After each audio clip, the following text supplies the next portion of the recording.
Ողջույն սիրելիներս, բարի գալուստ հայկական խոհանոց։ Այսօր ձեզ հետ պատրաստում ենք աներևակայելի համեղ փափուկ շոկոլադե մաֆիններ, որոնք ամբողջությամբ պահքային են, առանց ձվի, կարագի և կատնամթերքի։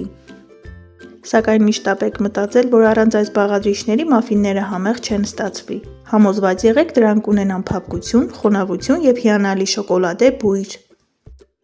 Այս բաղադրատոմսը ոչ միայն կատարյալ տարբերակ է պահքի ընթացքում քաղցրի սիրահարների համար, այլև հրաշալի լուծում է նրանց համար, ովքեր խուսափում են կենդանական ծագման մթերքներից։ Սա մաֆինների ամենաէժան, սակայն ամենահամեղ բաղադրատոմսն է, դե ինչ սկսենք պատրաստել։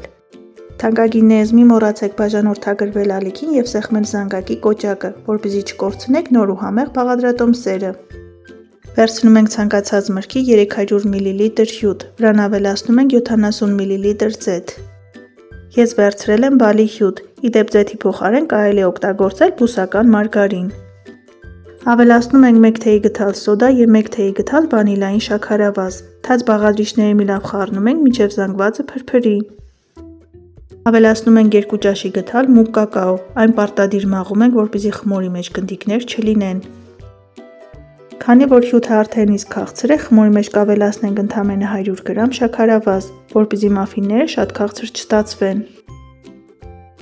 Այս ամենը մի լավ խառնելուց հետո ավելացնում ենք 250 գրամ ալյուր։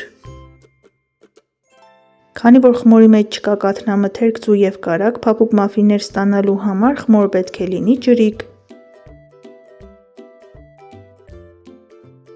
Ցանկության դեպքում խմորի մեջ կարելի է ավելացնել մարացրած ընդեղեն կամ չամիչ, ես պետք է զարդարեմ մարացրած ընկույզով։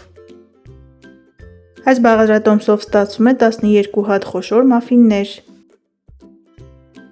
Սիրելիներս, այս բաղադրատոմսով մաֆիններ թխելուց հետո խնդրում եմ մեկնաբանությունների բաժնում կիսվեք ձեր կարծիքներով։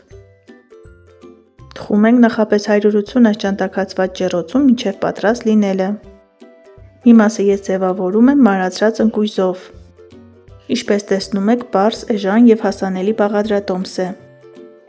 Այսօր էլ այսպիսի շքեղ, փափուկ և անչափ համեղ մաֆինների բաղադրատոմս։ Դուք էլ փորձեք պատրաստել այս տարբերակով, սնվեք առողջ և եղեք առողջ, ցտեսություն, կհանդիպենք հաջորդ տեսանյութերում։